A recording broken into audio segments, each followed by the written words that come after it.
ಓಂ ಶಾಂತಿ. ಶಿವ ತಂದೆಯ ಮಧುರ ಮಹಾವಾಕ್ಯ. ಮುರುಳಿಯ ದಿನಾಂಕ 29/12/2023. ಪ್ರಾತಃ ಮುರುಳಿ ಬಾಪ್ತಾದ ಮಧುಬನ. ಮಧುರ ಮಕ್ಕಳೇ, ಪ್ರಶ್ನೆಗಳಲ್ಲಿ ತಬ್ಬಿಬ್ಬಾಗುವುದನ್ನು ಬಿಟ್ಟು ಮನ್ಮನಾಭವ ಆಗಿರಿ. ತಂದೆ ಮತ್ತು ಆಸ್ತಿಯನ್ನು ನೆನಪು ಮಾಡಿ ಪವಿತ್ರರಾಗಿ ಮತ್ತು ಅನ್ಯರನ್ನು ಪವಿತ್ರರನ್ನಾಗಿ ಮಾಡಿ. ಮಧುರ ಮಕ್ಕಳೇ, ಪ್ರಶ್ನೆಗಳಲ್ಲಿ ತಬ್ಬಿಬ್ಬಾಗುವುದನ್ನು ಬಿಟ್ಟು ಮನ್ಮನಾಭವ ಆಗಿರಿ. ತಂದೆ ಮತ್ತು ಆಸ್ತಿಯನ್ನು ನೆನಪು ಮಾಡಿ ಪವಿತ್ರರಾಗಿ ಮತ್ತು ಅನ್ಯರನ್ನು ಪವಿತ್ರರನ್ನಾಗಿ ಮಾಡಿ. ಪ್ರಶ್ನೆ: ಶಿವ ತಂದೆಯು ನೀವು ಮಕ್ಕಳಿಂದ ತಮ್ಮ ಪೂಜೆಯನ್ನು ಮಾಡಿಕೊಳ್ಳಲು ಸಾಧ್ಯವಿಲ್ಲ, ಏಕೆ? ಶಿವ ತಂದೆಯು ನೀವು ಮಕ್ಕಳಿಂದ ತಮ್ಮ ಪೂಜೆಯನ್ನು ಮಾಡಿಕೊಳ್ಳಲು ಸಾಧ್ಯವಿಲ್ಲ, ಏಕೆ? ಉತ್ತರ: ತಂದೆಯು ಹೇಳುತ್ತಾರೆ, ನಾನು ನೀವು ಮಕ್ಕಳ ಅತಿ ವಿಧೇಯ ಸೇವಕನಾಗಿದ್ದೇನೆ. ನೀವು ಮಕ್ಕಳು ನನಗೆ ಮಾಲೀಕರಾಗಿದ್ದೀರಿ. ನಾನಂತೂ ನೀವು ಮಕ್ಕಳಿಗೆ ನಮಸ್ತೆ ಮಾಡುತ್ತೇನೆ. ತಂದೆಯು ನಿರಹಂಕಾರಿಯಾಗಿದ್ದಾರೆ. ಮಕ್ಕಳು ಸಹ ತಂದೆಯ ಸಮಾನರಾಗಬೇಕಾಗಿದೆ. ನಾನು ನೀವು ಮಕ್ಕಳಿಂದ ತನ್ನ ಪೂಜೆಯನ್ನು ಹೇಗೆ ಮಾಡಿಸಿಕೊಳ್ಳುತ್ತೇನೆ? ನೀವು ನನ್ನ ಕಾಲುಗಳನ್ನು ತೊಳೆಯಲು ನನಗೆ ಕಾಲುಗಳು ಸಹ ಇಲ್ಲ. ತಾವಂತೂ ಈಶ್ವರೀಯ ಸೇವಾದಾರಿಗಳಾಗಿ ವಿಶ್ವದ ಸೇವೆಯನ್ನು ಮಾಡಬೇಕು. ಗೀತೆ. ನಿರ್ಬಲನೊಂದಿಗೆ ಬಲಶಾಲಿಯ ಯುದ್ಧ. ಓಂ ಶಾಂತಿ. ನಿರಾಕಾರ ಶಿವ ಭಗವಾನು ವಾಚ. ಶಿವ ತಂದೆಯು ನಿರಾಕಾರರಾಗಿದ್ದಾರೆ ಮತ್ತು ಆತ್ಮರು ಯಾರು ಶಿವ ತಂದೆ ಎಂದು ಹೇಳುತ್ತಾರೆಯೋ ಅವರೂ ಸಹ ಮೂಲತಃ ನಿರಾಕಾರಿಯಾಗಿದ್ದಾರೆ.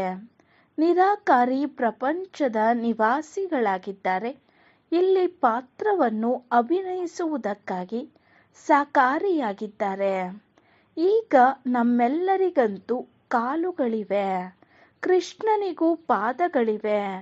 ಪಾದಪೂಜೆ ಮಾಡುತ್ತಾರಲ್ಲವೇ? ಶಿವ ತಂದೆಯು ತಿಳಿಸುತ್ತಾರೆ, ನಾನಂತೂ ವಿಧೇಯನಾಗಿದ್ದೇನೆ. ನಿಮ್ಮಿಂದ ನನ್ನ ಪಾದಗಳನ್ನು ತೊಳೆಸಿಕೊಳ್ಳಲು ಅಥವಾ ಪೂಜೆ ಮಾಡಿಸಿಕೊಳ್ಳಲು ನನಗೆ ಪಾದಗಳೇ ಇಲ್ಲ. ಸನ್ಯಾಸಿಗಳು ತಮ್ಮ ಪಾದಗಳನ್ನು ತೊಳೆಸಿಕೊಳ್ಳುತ್ತಾರಲ್ಲವೇ? ಗೃಹಸ್ಥಿಗಳು ಹೋಗಿ ಅವರ ಪಾದಗಳನ್ನು ತೊಳೆಯುತ್ತಾರೆ. ಪಾದಗಳಂತೂ ಮನುಷ್ಯರದ್ದಾಗಿದೆ. ಆದರೆ ಶಿವ ತಂದೆಗೆ ನೀವು ಪಾದ ಪೂಜೆಯನ್ನು ಮಾಡಲು ಅವರಿಗೆ ಕಾಲುಗಳೇ ಇಲ್ಲ. ಇವು ಪೂಜೆಯ ಸಾಮಗ್ರಿಗಳಾಗಿವೆ. ತಂದೆಯು ತಿಳಿಸುತ್ತಾರೆ, ನಾನಂತೂ ಜ್ಞಾನ ಸಾಗರನಾಗಿದ್ದೇನೆ. ನಾನು ನನ್ನ ಮಕ್ಕಳಿಂದ ನನ್ನ ಪಾದಗಳನ್ನು ಹೇಗೆ ತೊಳೆಸಿಕೊಳ್ಳಲಿ? ವಂದೇ ಮಾತರಂ ಎಂದು ತಂದೆಯು ಹೇಳುತ್ತಾರೆ. ಮತ್ತೆ ಮಾತೆಯರೇನು ಹೇಳುವುದು? ಎದ್ದು ನಿಂತು ಶಿವ ಬಾಬಾ ನಮಸ್ತೆ ಎಂದು ಹೇಳುತ್ತೀರಿ. ಹೇಗೆ ಮಾಲೀಕನಿಗೆ ನಮಸ್ತೆ ಎಂದು ಹೇಳುತ್ತಾರಲ್ಲವೇ? ವಾಸ್ತವದಲ್ಲಿ ಮೊದಲು ಹೀಗೆ ತಂದೆ ನಮಸ್ತೆ ಮಾಡಬೇಕಾಗಿದೆ. ತಂದೆಯು ತಿಳಿಸುತ್ತಾರೆ, ಐ ಆಮ್ ಮೋಸ್ಟ್ ಒಬಿಡಿಯಂಟ್. ನಾನು ಅತಿ ವಿಧೇಯ ಸೇವಕನಾಗಿದ್ದೇನೆ, ಬೇಹದ್ದಿನ ಸೇವಕನಾಗಿದ್ದೇನೆ. ನಿರಾಕಾರಿ ಮತ್ತು ಎಷ್ಟು ನಿರಹಂಕಾರಿಯಾಗಿದ್ದೇನೆ. ಪೂಜೆಯ ಮಾತೇ ಇಲ್ಲ. ಯಾವ ಪ್ರಿಯಾತಿ ಪ್ರಿಯ ಮಕ್ಕಳು ನನ್ನ ಸಂಪತ್ತಿಗೆ ಮಾಲೀಕರಾಗುತ್ತಾರೆಯೋ ಅವರಿಂದ ನಾನು ಪೂಜೆಯನ್ನು ಹೇಗೆ ಮಾಡಿಸಿಕೊಳ್ಳಲಿ? ಚಿಕ್ಕ ಮಕ್ಕಳು ತಂದೆಯ ಕಾಲಿಗೆ ಬೀಳುತ್ತಾರೆ, ಏಕೆಂದರೆ ತಂದೆಯು ದೊಡ್ಡವರಾಗಿದ್ದಾರೆ. ಆದರೆ ವಾಸ್ತವದಲ್ಲಿ ಅಂತೂ ತಂದೆಯು ಮಕ್ಕಳಿಗೂ ಸೇವಕರಾಗಿದ್ದಾರೆ. ತಂದೆಗೆ ಗೊತ್ತಿದೆ, ಮಕ್ಕಳಿಗೆ ಮಾಯೆಯು ಬಹಳ ತೊಂದರೆಯನ್ನು ಕೊಡುತ್ತದೆ, ಬಹಳ ಕಠಿಣ ಪಾತ್ರವಾಗಿದೆ. ಬಹುಶಃ ಹೆಚ್ಚಿನ ದುಃಖವು ಬರುವುದಿದೆ. ಇದೆಲ್ಲವೂ ಬೇಹದ್ದಿನ ಮಾತಾಗಿದೆ. ಆಗಲೇ ಬೇಹದ್ದಿನ ತಂದೆಯು ಬರುತ್ತಾರೆ. ತಂದೆಯು ತಿಳಿಸುತ್ತಾರೆ, ನಾನೊಬ್ಬನೇ ದಾತನಾಗಿದ್ದೇನೆ, ಬೇರೆ ಯಾರಿಗೂ ದಾತನೆಂದು ಹೇಳಲು ಸಾಧ್ಯವಿಲ್ಲ. ತಂದೆಯಿಂದ ಎಲ್ಲರೂ ಬೇಡುತ್ತಾರೆ. ಸಾಧು ಮುಂತಾದವರೂ ಸಹ ಮುಕ್ತಿಯನ್ನು ಬಯಸುತ್ತಾರೆ. ಭಾರತದ ಗೃಹಸ್ಥಿಗಳು ಭಗವಂತನಿಂದ ಜೀವನ್ಮುಕ್ತಿಯನ್ನು ಕೇಳುತ್ತಾರೆ.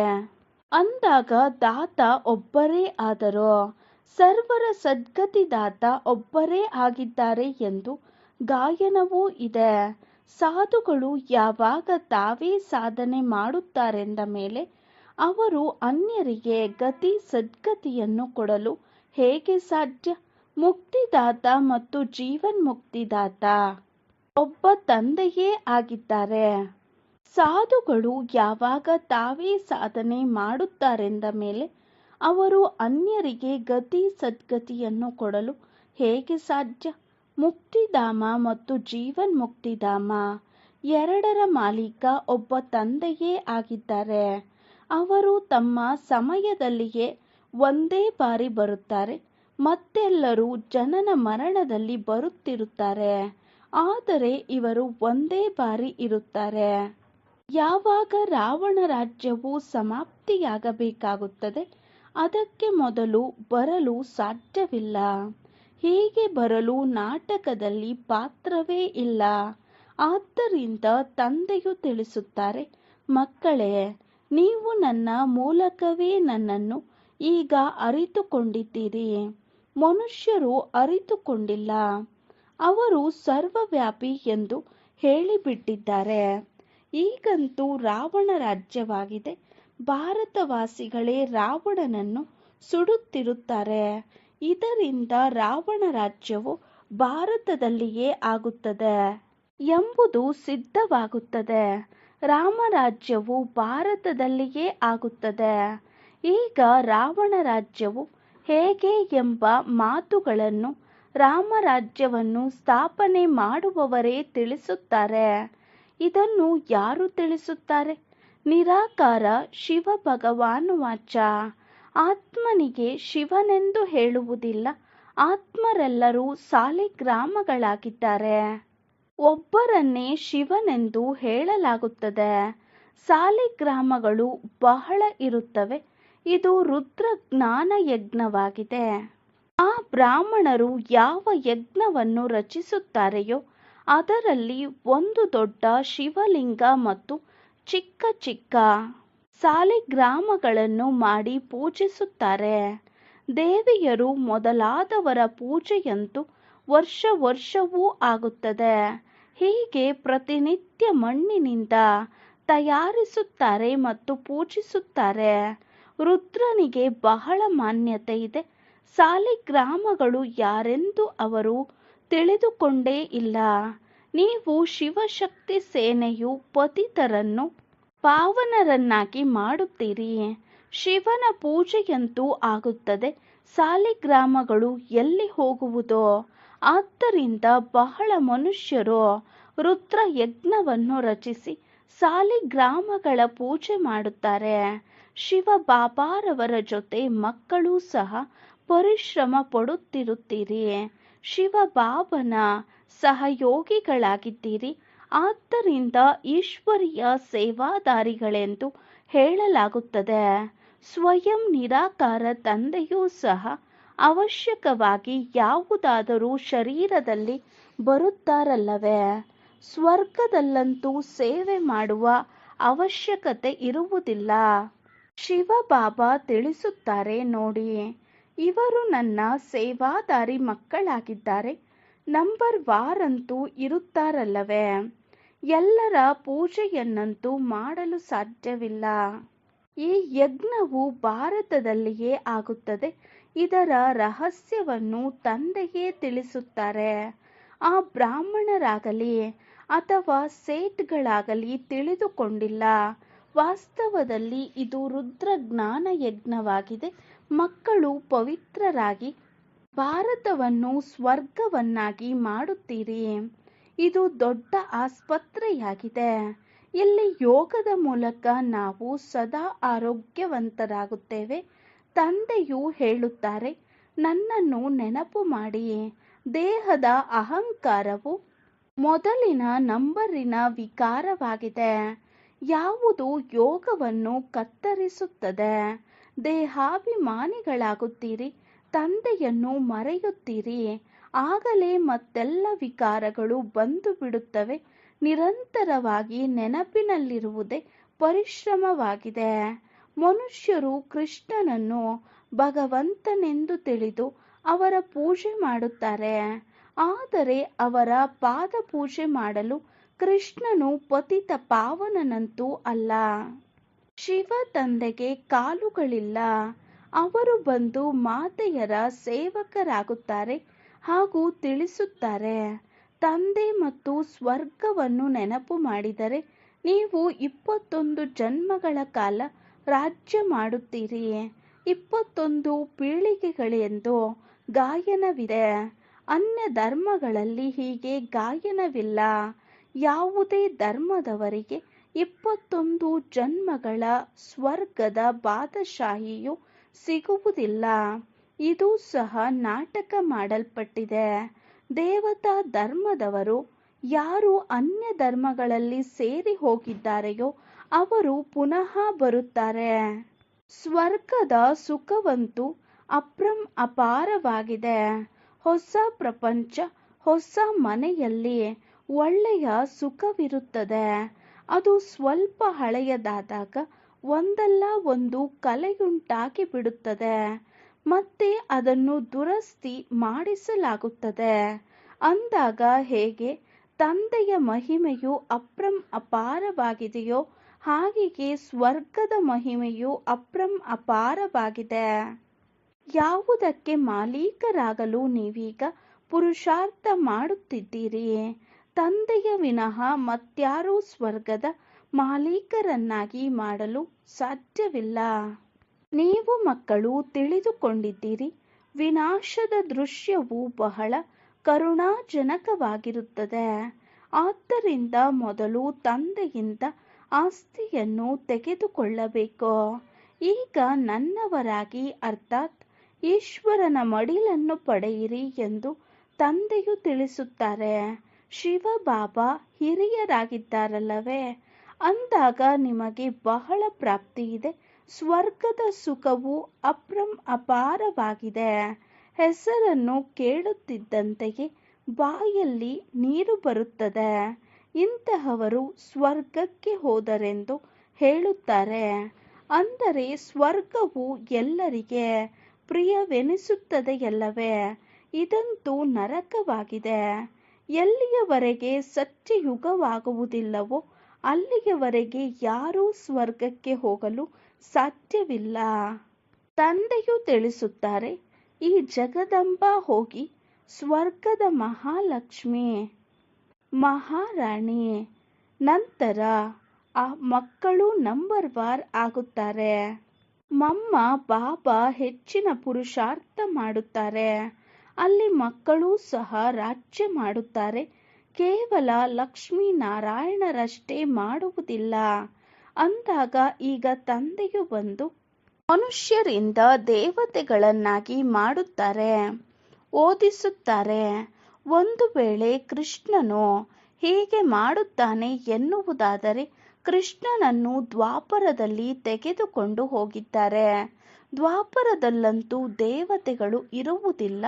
ನಾವು ಸ್ವರ್ಗಕ್ಕೆ ಹೋಗುವುದಕ್ಕಾಗಿ ಮಾರ್ಗ ತಿಳಿಸುತ್ತೇವೆ ಎಂದು ಸನ್ಯಾಸಿಗಳು ಹೇಳಲು ಸಾಧ್ಯವಿಲ್ಲ. ಇದಕ್ಕೆ ಭಗವಂತನೇ ಬೇಕು. ಹೇಳುತ್ತಾರೆ, ಮುಕ್ತಿ ಜೀವನ್ಮುಕ್ತಿಯ ದ್ವಾರಗಳು ಕಲಿಯುಗದ ಅಂತ್ಯದಲ್ಲಿಯೇ ತೆರೆಯುತ್ತವೆ. ಇದು ರುದ್ರ ಜ್ಞಾನ ಯಜ್ಞವಾಗಿದೆ. ನಾನು ಶಿವ, ರುದ್ರ ಮತ್ತು ಇವರು ಸಾಲಿಗ್ರಾಮಗಳಾಗಿದ್ದೀರಿ. ಇವರೆಲ್ಲರೂ ಶರೀರಧಾರಿಗಳಾಗಿದ್ದಾರೆ. ನಾನು ಶರೀರದ ಆಧಾರವನ್ನು ತೆಗೆದುಕೊಂಡಿದ್ದೇನೆ. ಇವರೆಲ್ಲರೂ ಬ್ರಾಹ್ಮಣರಾಗಿದ್ದಾರೆ. ಬ್ರಾಹ್ಮಣರ ಹೊರತು ಯಾರಲ್ಲಿಯೂ ಈ ಜ್ಞಾನ ಇರುವುದಿಲ್ಲ. ಶೂದ್ರರಲ್ಲಿಯೂ ಇರುವುದಿಲ್ಲ. ಸತ್ಯಯುಗದಲ್ಲಿ ದೇವತೆಗಳು ಅಪಾರಸ ಬುದ್ಧಿಯವರಾಗಿದ್ದರೋ ಆ ರೀತಿ ಈಗ ತಂದೆಯೇ ಮಾಡುತ್ತಾರೆ. ಸನ್ಯಾಸಿಗಳು ಯಾರನ್ನು ಪಾರಸ ಬುದ್ಧಿಯವರನ್ನಾಗಿ ಮಾಡಲು ಸಾಧ್ಯ ಇಲ್ಲ. ಭಲೆ ಅವರು ಪವಿತ್ರರಾಗಿದ್ದಾರೆ, ಆದರೂ ಸಹ ರೋಗಿಗಳಾಗಿ ಬಿಡುತ್ತಾರೆ. ಸ್ವರ್ಗದಲ್ಲಿ ಎಂದೂ ರೋಗಿಗಳಾಗುವುದಿಲ್ಲ, ಅಲ್ಲಂತೂ ಅಪಾರ ಸುಖವಿರುತ್ತದೆ. ಆದ್ದರಿಂದ ಪೂರ್ಣ ಪುರುಷಾರ್ಥ ಮಾಡಿ ಎಂದು ತಂದೆಯು ತಿಳಿಸುತ್ತಾರೆ. ಹೇಗೆ ಸ್ಪರ್ಧೆ ಮಾಡುತ್ತಾರಲ್ಲವೇ, ಇದು ರುದ್ರಮಾಲೆಯಾಗಿದೆ. ಈ ರುದ್ರಮಾಲೆಯಲ್ಲಿ ಪೋಣಿಸಲ್ಪಡುವ ಸ್ಪರ್ಧೆಯಾಗಿದೆ ಅಂದಾಗ ಅಹಂ ಅಂದರೆ ನಾನಾತ್ಮನು ಯೋಗದ ಓಟವನ್ನು ಓಡಬೇಕು. ಎಷ್ಟು ಯೋಗ ಮಾಡುತ್ತೇವೆಯೋ ಅಷ್ಟು ಇವರು ತೀವ್ರವಾಗಿ ಓಡುತ್ತಿದ್ದಾರೆ ಎಂದು ತಿಳಿಯುತ್ತಾರೆ. ವಿಕರ್ಮಗಳು ಸಹ ವಿನಾಶವಾಗುತ್ತಾ ಹೋಗುತ್ತವೆ. ನೀವು ಏಳುತ್ತಾ ಕುಳಿತುಕೊಳ್ಳುತ್ತಾ ನಡೆಯುತ್ತಾ ತಿರುಗಾಡುತ್ತಲೂ ಯಾತ್ರೆಯಲ್ಲಿದ್ದೀರಿ. ಇದು ಬುದ್ಧಿಯೋಗದ ಬಹಳ ಒಳ್ಳೆಯ ಯಾತ್ರೆಯಾಗಿದೆ. ಇಂತಹ ಸ್ವರ್ಗದ ಅಪಾರ ಸುಖವನ್ನು ಪಡೆಯುವುದಕ್ಕಾಗಿ ನಾವೇಕೆ ಪವಿತ್ರರಾಗುವುದಿಲ್ಲ? ನಮ್ಮನ್ನು ಮಾಯೆಯು ಅಲುಗಾಡಿಸಲು ಸಾಧ್ಯವಿಲ್ಲವೆಂದು ನೀವು ಹೇಳುತ್ತೀರಿ. ಪ್ರತಿಜ್ಞೆ ಮಾಡಲಾಗುತ್ತದೆ, ಇದು ಅಂತಿಮ ಜನ್ಮವಾಗಿದೆ, ಸಾಯಲೇಬೇಕಾಗಿದೆ. ಅಂದ ಮೇಲೆ ತಂದೆಯಿಂದ ಆಸ್ತಿಯನ್ನೇಕೆ ಪಡೆಯಬಾರದು? ಎಷ್ಟು ಮಂದಿ ತಂದೆಯ ಮಕ್ಕಳಾಗಿದ್ದಾರೆ? ಪ್ರಜಾಪಿತ ಅಂದ ಮೇಲೆ ಅವಶ್ಯಕವಾಗಿ ಹೊಸ ರಚನೆಯನ್ನು ರಚಿಸುತ್ತಾರೆ. ಬ್ರಾಹ್ಮಣರದೇ ಹೊಸ ರಚನೆಯಾಗಿರುತ್ತದೆ. ಬ್ರಾಹ್ಮಣರು ಆತ್ಮೀಯ ಸಮಾಜ ಸೇವಕರಾಗಿದ್ದಾರೆ. ದೇವತೆಗಳಂತೂ ಪ್ರಾರಬ್ಧವನ್ನು ಭೋಗಿಸುತ್ತಾರೆ. ನೀವು ಭಾರತದ ಸೇವೆ ಮಾಡುತ್ತೀರಿ, ಆದ್ದರಿಂದ ನೀವೇ ಸ್ವರ್ಗದ ಮಾಲೀಕರಾಗುತ್ತೀರಿ. ಭಾರತದ ಸೇವೆ ಮಾಡುವುದರಲ್ಲಿ ಎಲ್ಲರ ಸೇವೆಯಾಗಿ ಬಿಡುತ್ತದೆ. ಅಂದಾಗ ಇದು ರುದ್ರ ಜ್ಞಾನ ಯಜ್ಞವಾಗಿದೆ. ಶಿವನಿಗೆ ರುದ್ರನೆಂದು ಹೇಳಲಾಗುತ್ತದೆ, ಕೃಷ್ಣನಿಗಲ್ಲ. ಕೃಷ್ಣನು ಸತ್ಯಯುಗದ ರಾಜಕುಮಾರನಾಗಿದ್ದಾನೆ. ಅಲ್ಲಿ ಈ ಯಜ್ಞ ಮುಂತಾದವುಗಳು ಇರುವುದಿಲ್ಲ. ಈಗ ಇದು ರಾವಣ ರಾಜ್ಯವಾಗಿದೆ. ಇದು ಸಮಾಪ್ತಿಯಾಗಲಿದೆ. ಮತ್ತೆಂದೂ ರಾವಣನ ಪ್ರತಿಮೆಯನ್ನು ಮಾಡುವುದಿಲ್ಲ. ತಂದೆಯೇ ಬಂದು ಈ ಬಂಧನಗಳಿಂದ ಬಿಡಿಸುತ್ತಾರೆ. ಈ ಬ್ರಹ್ಮರವರನ್ನು ಸಹ ಬಿಡಿಸಿದನಲ್ಲವೇ? ಶಾಸ್ತ್ರಗಳನ್ನು ಓದುತ್ತಾ ಓದುತ್ತಾ ಯಾವ ಸ್ಥಿತಿಯಾಗಿ ಬಿಟ್ಟಿದೆ. ಆದ್ದರಿಂದ ಈಗ ನನ್ನನ್ನು ನೆನಪು ಮಾಡಿ ಎಂದು ತಂದೆಯು ತಿಳಿಸುತ್ತಾರೆ. ತಂದೆಯನ್ನು ನೆನಪು ಮಾಡುವ ಧೈರ್ಯವಿಲ್ಲ, ಪವಿತ್ರರಾಗುವುದಿಲ್ಲ. ವ್ಯರ್ಥವಾದ ಪ್ರಶ್ನೆಗಳನ್ನು ಕೇಳುತ್ತಿರುತ್ತಾರೆ. ಆದ್ದರಿಂದ ತಂದೆಯು ಹೇಳುತ್ತಾರೆ, ಮಕ್ಕಳೇ, ಮನ್ಮನಾಭವ. ಒಂದು ವೇಳೆ ಯಾವುದೇ ಮಾತಿನಲ್ಲಿ ತಪ್ಪಿಬ್ಬಾಗುತ್ತೀರಿ ಎಂದರೆ ಅದನ್ನು ಬಿಟ್ಟು ಬಿಡಿ, ಮನ್ಮನಾಭವ ಆಗಿರಿ.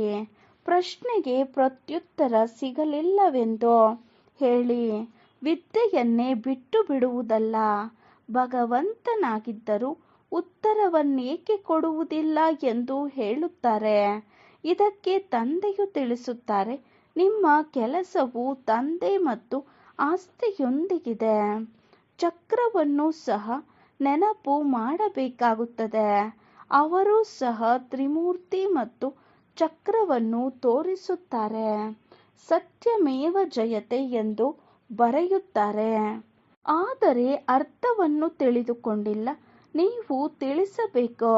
ಶಿವ ತಂದೆಯನ್ನು ನೆನಪು ಮಾಡಿದರೆ ಸೂಕ್ಷ್ಮ ವತನವಾಸಿ ಬ್ರಹ್ಮ ವಿಷ್ಣು ಶಂಕರರು ನೆನಪಿಗೆ ಬರುತ್ತಾರೆ. ಮತ್ತು ಸ್ವದರ್ಶನ ಚಕ್ರವನ್ನು ನೆನಪು ಮಾಡಿದರೆ ವಿಜಯಿಗಳಾಗಿ ಬಿಡುತ್ತೀರಿ. ಜಯತೆ ಎಂದು ಮಾಯೆಯ ಮೇಲೆ ವಿಜಯ ಗಳಿಸುತ್ತೀರಿ. ಎಷ್ಟು ತಿಳಿದುಕೊಳ್ಳುವ ಮಾತಾಗಿದೆ. ಇಲ್ಲಿ ನಿಯಮಗಳಿವೆ. ಹಂಸಗಳ ಸಭೆಯಲ್ಲಿ ಕೊಕ್ಕರೆಗಳು ಕುಳಿತುಕೊಳ್ಳಬಾರದು. ಬ್ರಹ್ಮ ಕುಮಾರ ಕುಮಾರಿಯರು ಯಾರು ಸ್ವರ್ಗದ ದೇವತೆಗಳನ್ನಾಗಿ ಮಾಡುತ್ತಾರೆಯೋ ಅವರ ಮೇಲೆ ದೊಡ್ಡ ಜವಾಬ್ದಾರಿ ಇದೆ. ಮೊದಲು ಯಾರೇ ಬರುತ್ತಾರೆ ಎಂದರೆ ಯಾವಾಗಲೂ ಅವರನ್ನು ಕೇಳಿ, ಆತ್ಮದ ತಂದೆಯನ್ನು ತಿಳಿದುಕೊಂಡಿದ್ದೀರಾ? ಯಾರು ಪ್ರಶ್ನೆಯನ್ನು ಕೇಳುತ್ತಾರೆಯೋ ಅವರು ಅವಶ್ಯಕವಾಗಿ ತಂದೆಯನ್ನು ತಿಳಿದುಕೊಳ್ಳುತ್ತಾರೆ. ಸನ್ಯಾಸಿ ಮೊದಲಾದವರು ಈ ರೀತಿ ಎಂದೂ ಕೇಳುವುದಿಲ್ಲ, ಏಕೆಂದರೆ ಅವರು ತಿಳಿದುಕೊಂಡಿರುವುದಿಲ್ಲ. ನೀವಂತೂ ಪ್ರಶ್ನೆ ಕೇಳುತ್ತೀರಿ. ಬೇಹದ್ದಿನ ತಂದೆಯನ್ನು ತಿಳಿದುಕೊಂಡಿದ್ದೀರಾ? ಮೊದಲು ನಿಶ್ಚಿತಾರ್ಥ ಮಾಡಿ. ಬ್ರಾಹ್ಮಣರ ಕರ್ತವ್ಯವೇ ಇದಾಗಿದೆ. ತಂದೆಯು ತಿಳಿಸುತ್ತಾರೆ, ಹೇ ಆತ್ಮರೇ, ನನ್ನ ಜೊತೆ ಯೋಗವನ್ನಿಡಿ, ಏಕೆಂದರೆ ನೀವು ನನ್ನ ಬಳಿ ಬರಬೇಕಾಗಿದೆ. ಸತ್ಯಯುಗಿ ದೇವಿ ದೇವತೆಗಳು ಬಹಳ ಕಾಲದಿಂದ ಅಗಲಿ ಹೋಗಿದ್ದಾರೆ. ಅಂದ ಮೇಲೆ ಜ್ಞಾನವೂ ಸಹ ಮೊಟ್ಟ ಮೊದಲು ಅವರಿಗೆ ಸಿಗುವುದು. ಲಕ್ಷ್ಮೀನಾರಾಯಣರು 84 ಜನ್ಮಗಳನ್ನು ಪೂರ್ಣ ಮಾಡಿದ್ದಾರೆಂದರೆ ಅವರಿಗೆ ಮೊದಲು ಜ್ಞಾನವು ಸಿಗಬೇಕು. ಮನುಷ್ಯ ಸೃಷ್ಟಿಯ ಯಾವ ವೃಕ್ಷವಿದೆಯೋ ಅದಕ್ಕೆ ತಂದೆಯು ಬ್ರಹ್ಮನಾಗಿದ್ದಾರೆ ಮತ್ತು ಆತ್ಮದ ತಂದೆಯು ಶಿವನಾಗಿದ್ದಾರೆ. ಅಂದ ಮೇಲೆ ತಂದೆ ಮತ್ತು ತಾತ ಆದರಲ್ಲವೇ? ನೀವು ಅವರ ಮೊಮ್ಮಕ್ಕಳಾಗಿದ್ದೀರಿ. ಅದರಿಂದ ನಿಮಗೆ ಜ್ಞಾನವು ಸಿಗುತ್ತದೆ. ತಂದೆಯು ತಿಳಿಸುತ್ತಾರೆ, ನಾನು ಯಾವಾಗ ನರಕದಲ್ಲಿ ಬರುತ್ತೇನೆ ಆಗಲೇ ಸ್ವರ್ಗವನ್ನು ರಚಿಸುತ್ತೇನೆ. ಶಿವ ಭಗವಾನುವಾಚ. ಲಕ್ಷ್ಮೀನಾರಾಯಣರು ತ್ರಿಕಾಲದರ್ಶಿಗಳಲ್ಲ. ಅವರಿಗೆ ಈ ರಚಯಿತ ರಚನೆಯ ಜ್ಞಾನವಿಲ್ಲ. ಅಂದ ಮೇಲೆ ಪರಂಪರೆಯಿಂದ ಇದು ಹೇಗೆ ನಡೆಯುತ್ತದೆ?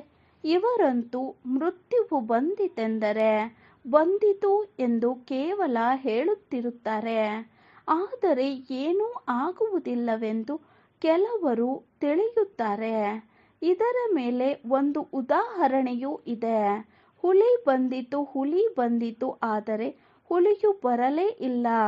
ಕೊನೆಗೆ ಒಂದು ದಿನ ಹುಲಿಯು ಬಂದೇ ಬಿಟ್ಟಿತು. ಮೇಕೆಗಳನ್ನೆಲ್ಲ ತಿಂದು ಬಿಟ್ಟಿತು.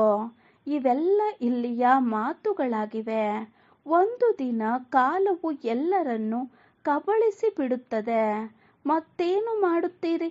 ಭಗವಂತನ ಎಷ್ಟು ದೊಡ್ಡ ಯಜ್ಞವಾಗಿದೆ. ಇಷ್ಟು ದೊಡ್ಡ ಯಜ್ಞವನ್ನು ಪರಮಾತ್ಮನ ವಿನಃ ಮತ್ಯಾರೂ ರಚಿಸಲು ಸಾಧ್ಯವಿಲ್ಲ. ಬ್ರಹ್ಮವಂಶಿ ಬ್ರಾಹ್ಮಣರೆಂದು ಕರೆಸಿಕೊಂಡು ಪವಿತ್ರರಾಗಿಲ್ಲವೆಂದರೆ ಅವರು ಸತ್ತಂತೆ. ಶಿವ ಬಾಬಾರವರೊಂದಿಗೆ ಪ್ರತಿಜ್ಞೆ ಮಾಡಲಾಗುತ್ತದೆ. ಮಧುರ ತಂದೆಯೇ ಸ್ವರ್ಗದ ಮಾಲೀಕರನ್ನಾಗಿ ಮಾಡುವ ತಂದೆಯೇ. ನಾನಂತೂ ತಮ್ಮವರಾಗಿದ್ದೇನೆ. ಅಂತ್ಯದವರೆಗೆ ತಮ್ಮವರಾಗಿಯೇ ಇರುತ್ತೇನೆ. ಇಂತಹ ತಂದೆ ಅಥವಾ ಪ್ರಿಯತಮನಿಗೆ ವಿಚ್ಛೇದನ ಕೊಟ್ಟರೆ ಮಹಾರಾಜ ಮಹಾರಾಣಿಯಾಗಲು ಸಾಧ್ಯವಿಲ್ಲ. ಒಳ್ಳೆಯದು. ಮಧುರಾತಿ ಮಧುರ ಅಗಲಿ ಮರಳಿ ಸಿಕ್ಕಿರುವಂತಹ ಮಕ್ಕಳಿಗೆ ಪ್ರೀತಿಯ ಮಾತಾಪಿತಾ ಬಾಪ್ದಾದಾರವರ ನೆನಪು, ಪ್ರೀತಿ ಹಾಗೂ ಸುಪ್ರಭಾತ. ಆತ್ಮೀಯ ಮಕ್ಕಳಿಗೆ ಆತ್ಮಿಕ ತಂದೆಯ ನಮಸ್ತೆ. ನಾವು ಆತ್ಮಿಕ ಮಕ್ಕಳ ಆತ್ಮಿಕ ತಂದೆಗೆ ನಮಸ್ತೆ ನಮಸ್ತೆ ನಮಸ್ತೆ. ಧಾರಣೆಗಾಗಿ ಮುಖ್ಯ ಸಾರ. ಫಸ್ಟ್ ಪಾಯಿಂಟ್, ಸತ್ಯವಾದ ಈಶ್ವರೀಯ ಸೇವಾದಾರಿಗಳಾಗಿ ಭಾರತವನ್ನು ಸ್ವರ್ಗವನ್ನಾಗಿ ಮಾಡುವುದರಲ್ಲಿ ತಂದೆಗೆ ಪವಿತ್ರತೆಯ ಸಹಯೋಗ ಕೊಡಬೇಕು. ಆತ್ಮೀಯ ಸಮಾಜ ಸೇವಕರಾಗಬೇಕು.